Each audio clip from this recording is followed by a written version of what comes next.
Et bonjour à tous et bienvenue dans cette nouvelle vidéo.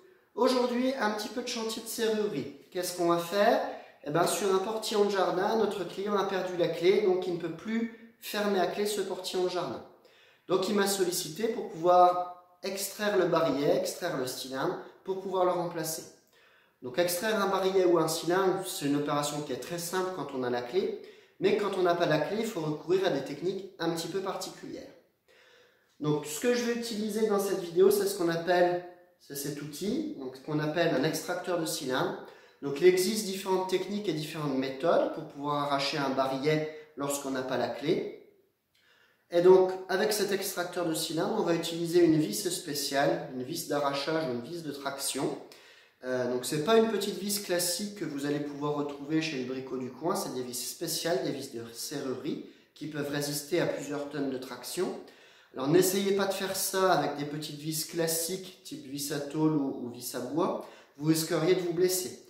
De même, n'essayez pas de bricoler ce genre d'outils avec les quelques ferrailles que vous pourriez avoir chez vous et un morceau de boulon. Encore une fois, vous risqueriez de vous blesser, c'est des outils professionnels qui requièrent une certaine technique. Donc je vais vous montrer dans la vidéo comment on va procéder. On va tout simplement enficher notre vis d'arrachage, notre vis de traction dans le barillet, dans le cylindre. On va venir arracher le barillet avec cet outil. Et une fois que le barillet est enlevé, avec une simple clé d'entraînement, on va pouvoir manœuvrer la serrure pour pouvoir ouvrir la porte. Donc une fois que c'est fait, on peut enlever la serrure, remplacer le barillet et la réinstaller. Je vous montre tout ça dans la vidéo. Avant de vous montrer la vidéo, je vous demanderai encore une fois s'il vous plaît de bien vouloir vous abonner à la chaîne. Vous êtes 0,2% des personnes qui regardent mes vidéos à être abonnés. Donc n'oubliez pas d'appuyer sur le petit bouton qui se trouve en dessous de la vidéo pour vous abonner, enclencher la cloche pour les notifications, le petit pouce en l'air pour m'indiquer que vous avez apprécié le contenu que je vous partage.